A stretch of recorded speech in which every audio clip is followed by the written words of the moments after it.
Hello students, good morning, good afternoon, good evening according to the time to all of you. First of all I welcome you to my YouTube channel English Soundware. आप सभी का मेरे YouTube channel English Soundware में स्वागत है. Dear students, as you know that I have been present regularly with the new topic. So today I am present here with the new topic that is clause, especially on the request of one of my students. So clause and also the point that was left while I started the basic grammar from alphabet, letter, word and sentence. I have taught you the kinds of sentence on the basis of function, and the other hand the kinds of sentence on the basis of structure was left. So I have decided to teach you the kinds of kinds of sentence on the basis of structure. Okay, so to know more about simple and complex and compound sentence, we need to have known about clause first. So I have decided to teach clause, how to identify. Later I will tell you the simple, complex, compound sentence. Okay, so let's go ahead without lying. Dear students, I have chosen clause. Clause क्या है? Clause में dear a group of words that has sense but not complete sense and also has a subject and a predicate is called clause. शब्दों के ऐसे समूह को जो अर्थ तो देते हैं पर पूरा अर्थ नहीं देते हैं, लेकिन साथ ही साथ उनका अपना एक सब्जेक्ट और प्रेडिकेट भी होता है, उसे हम क्लॉज कहते हैं. गाइस आपको मैं डिफरेंशिएट कर दूं कि जो मैंने बताया, पहली शर्त ये बताई कि मैंने ग्रुप ऑफ वर्ड्स, दूसरा बताया कि that has a sense but not complete sense. So ये जो दोनों शर्तें हैं ना, वो फ्रेज की शर्तें हैं कि ग्रुप ऑफ वर्ड्स हो जाए और that has sense but not complete sense हो जाए. तो ये क्या है, ये दोनों कॉम्बिनेशन फ्रेज के डेफिनेशन को इंडिकेट करते हैं. लेकिन जो मैंने और एक्स्ट्रा जो ऐड किया है, that has a subject and predicate. Subject और प्रेडिकेट भी होता है इसका अपना, तो उसी को हम क्लॉज कहते हैं. क्लॉज को हिंदी में हम उपवाक्य कहते हैं. ध्यान रखें, क्लॉज को हिंदी में हम उपवाक्य कहते हैं. यानी ये भी एक तरह का सेंटेंस ही होता है बट इनकम्प्लीट मीनिंग रखता है, क्योंकि अपना सेंस रेफर करने के लिए वो किसी दूसरे क्लॉज पर डिपेंड करता है. ओके, इसी तरह से और भी इसके शर्तें होती हैं. कुछ इंडिपेंडेंट क्लॉज होती हैं, डिपेंडेंट क्लॉज होती हैं, है ना. चलिए अभी डिटेल में जानेंगे.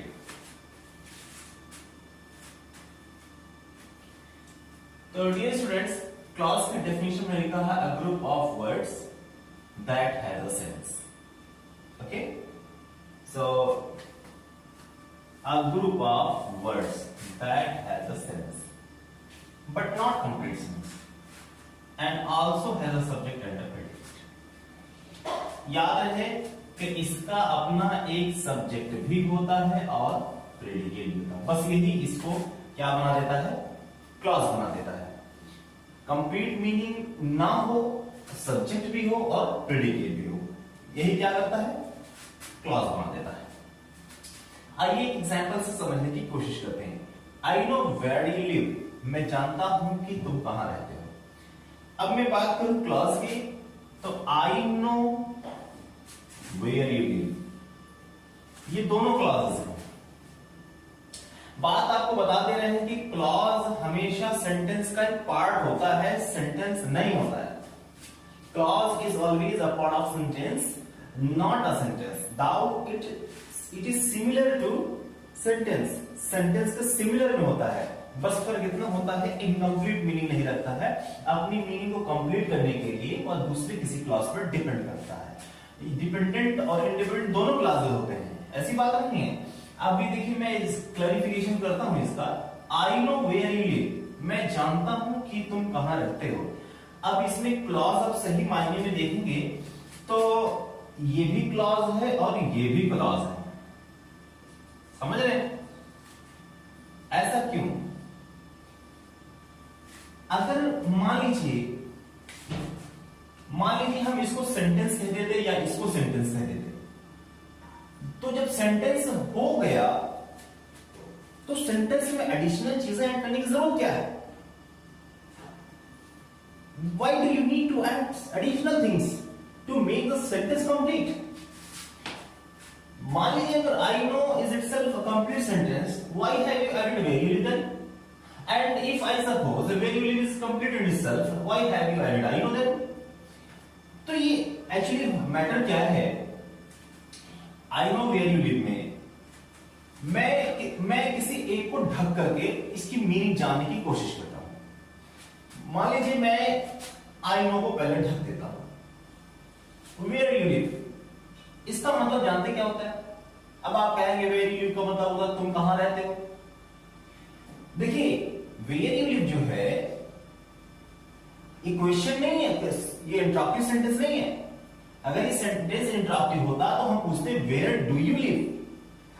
उस सेंटेंस की फ्रेमिंग आप इंटरॉक्टिव सेंटेंस में जान चुके हैं, तो उसकी framing where do you live होगी। इसकी फ्रेमिंग क्या है? वेयर यू लिव है। इसका मतलब होता है, इस वेयर का मतलब जहां या कि कहां। नेवर थिंक ये कहां, इसमें हमेशा कि कहां, कि कब, कि कैसे, कि क्यों, अक्सर ये इसकी मीनिंग ऐसे आती है। या फिर जहां मीनिंग हो सकता है, जहां, जब, जिस कारण से, ये मीनिंग रखता है। और अगर हम वेयर इसको ढक लें तो आप देखेंगे यू लिव एक सिंपल सेंटेंस के रूप में रेफर करता है, या यू लिव जो है एक सिंपल सेंटेंस के रूप में नजर आता है। लेकिन जैसे ही वेयर ऐड करते हैं ये कंप्लीट मीनिंग, ये जो है इनकम्प्लीट मीनिंग देने लगता है। तो वेयर यू लिव कि तुम कहां रहते हो।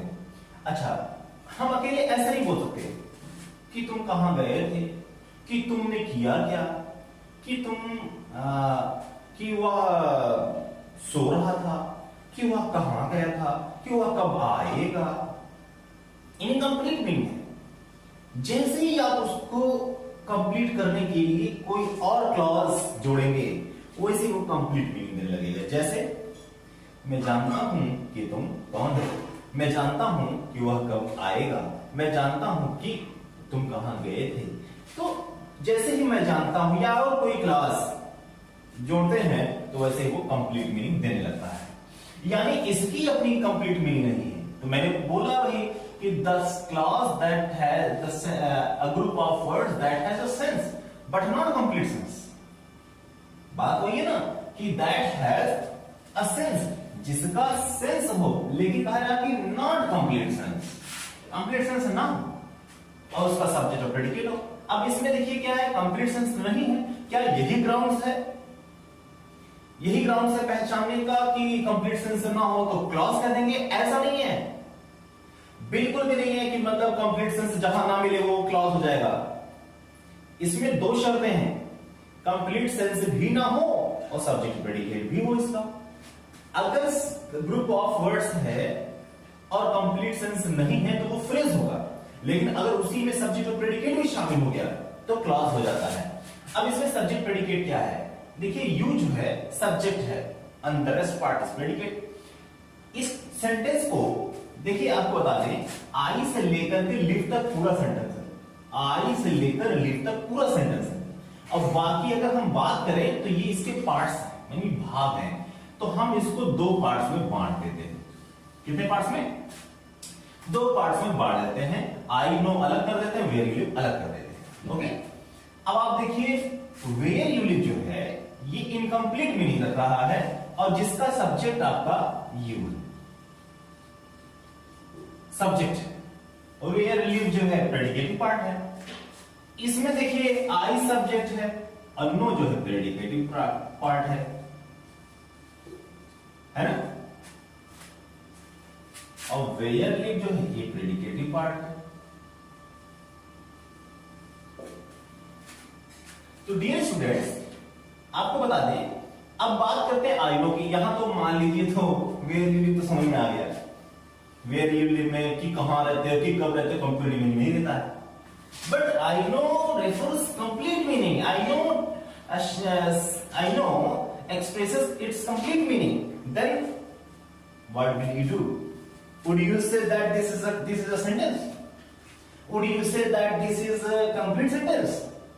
No, not at all. Why? Because I know is a part of the entire sentence. If it was sentence, we did not have need to add where you live to make the complete meaning. Complete meaning बनाने के लिए हम where you live क्यों add करते हैं? इसका मतलब ये वर्ड है कि I know भी कहीं ना कहीं इनसे जुड़ा हुआ है. अगर I know, मान लीजिए मैं where you live ढक देता हूं, चलिए I know मैं जानता हूं, थोड़ी देर के लिए अगर मैं इसको हटा देता तो ये सेंटेंस तो हो जाता, लेकिन अगर आप बारीकी से सोचें कि I know मैं जानता हूं, तो आपके मन में सवाल आएगा कि भाई मैं जानता हूं तो क्या जानता हूं, व्हाट इज दैट थिंग.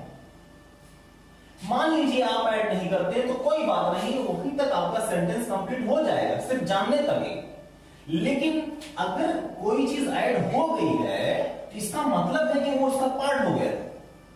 मैं एग्जांपल के तौर पे एक और सेंटेंस लिखता हूं इसको क्लैरिफिकेशन करने के लिए, बेस्ट क्लैरिफिकेशन करने के लिए. जैसे मैं अगर ये कहता आई नो यू, तब आप क्या कहते हैं? मैं आपको जानता हूं. मैंने लिखा आई नो यू, मैं आपको जानता हूं, तो आप सिर्फ नो तक सेंटेंस मानते हैं या यू तक मानते हैं? एग्जैक्टली आप आई नो यू यानी यहां तक पूरा सेंटेंस मानते हैं, यू को हटाते रहें कि आज बस आई नो तक ही सेंटेंस है. अब आप सोचिए कि जिस तरह से ये पूरा सेंटेंस है, इसी तरह से आई से लेकर के लिव तक पूरा सेंटेंस है. बस वेयर यू लिव की जगह जो हमने यू लिखा है और यही यू की जगह पर वेयर यू लिव लिख दिया है. ओके, यानी अब आप समझ में आया. देखिए आई सब्जेक्ट हो गया, नो वर्ब हो गया, यू ऑब्जेक्ट हो गया. तो यानी कि इस नो का जो ऑब्जेक्ट होगा वेयर यू लिव, जो क्लॉज ऑब्जेक्टिव क्लॉज है ये, यानी कि ऑब्जेक्ट की तरह फंक्शन करता है. देखिए क्लॉज जो होता है, क्लॉज बेसिकली तीन तरह के होते हैं. कौन कौन से? Noun clause, adjective clause and adverb clause. Noun clause इसे कहते हैं जो पांच तरह से फंक्शन करता है, सब्जेक्ट की तरह, ऑब्जेक्ट की तरह और कॉम्प्लीमेंट की तरह. ठीक है ना? Clause functions as a subject, clause functions as an object, clause functions as a complement, clause functions as the noun case in apposition. Okay, and clause functions the object to a preposition. तो यानी कि इस तरह से पांच तरह से ये नाउन फंक्शन करता है. तो अब जो है इसमें यू जो है ऑब्जेक्ट है, इसे यू को हटा करके क्लॉज लगा दीजिए तो वो क्लॉज ऑब्जेक्टिव क्लॉज हो जाएगा. रियल क्लॉज में अभी आगे चल के मैं बताऊंगा कि इसका जो फंक्शन होता है क्लॉज का वो कैसे काम करता है, नाउन की तरह कैसे काम करता है, एडजेक्टिव की तरह कैसे काम करता है, एडवर्ब की तरह कैसे काम करता है, पूरी डिटेल में आपके सामने में हाजिर होऊंगा. लेकिन फिलहाल इसका बेसिक स्ट्रक्चर आप समझ लीजिए, ये क्यों क्लॉज हो जा रहा है, बस आपको ये समझना है. जैसे आई नो यहां पर दिया है ना यार, मैंने वही आई नो को मैं समझा रहा हूं. तो आई नो सेंटेंस हो सकता था, लेकिन अगर मैं इस रेफरेंस पूछूंगा आपसे तो क्या बताइए आई नो तक ये सेंटेंस मानेंगे? नहीं, बल्कि आई नो यू पूरा कंप्लीट सेंटेंस मानेंगे. तो जिस तरह से आई से लेकर यू तक आपने कंप्लीट सेंटेंस माना है, इसी तरह से आई से लेकर के लिव तक पूरा कंप्लीट सेंटेंस माना जाएगा. और अगर मैं कहूं यू क्या है तो आप कहेंगे यू जो है इसका एक पार्ट यानी पूरे सेंटेंस का एक हिस्सा है.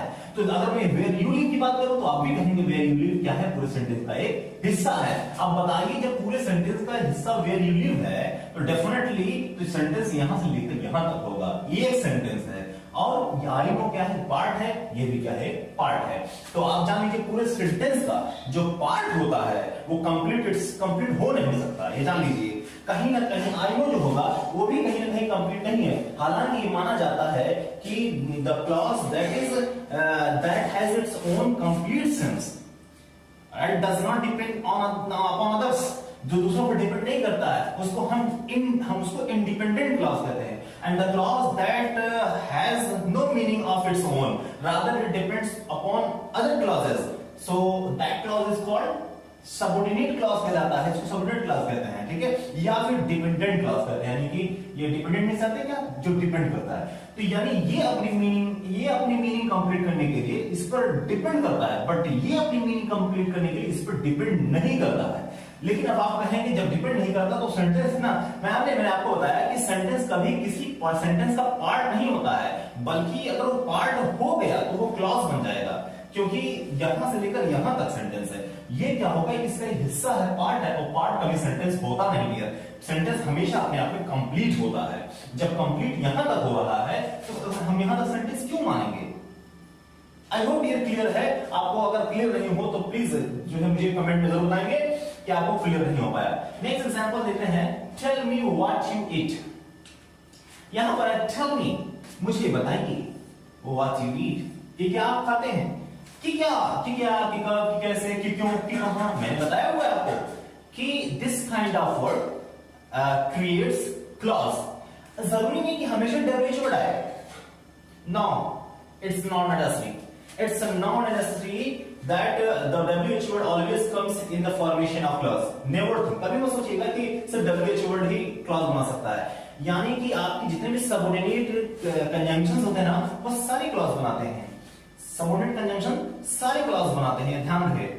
और coordinating conjunction भी clause बनाता है, ये भी ध्यान दीजिए। लेकिन बस फर्क इतना होता है कोऑर्डिनेटिंग कंजंक्शन सबऑर्डिनेटिंग कंजंक्शन में।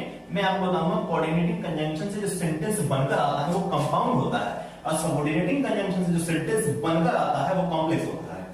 आइए हम लोग थोड़ा सा और चर्चा करते हैं इस पर। Tell me what you eat, tell me what you eat, यानी कि मुझे बताइए कि आप क्या खाते हैं, मुझे बताइए कि आप क्या खाते हैं।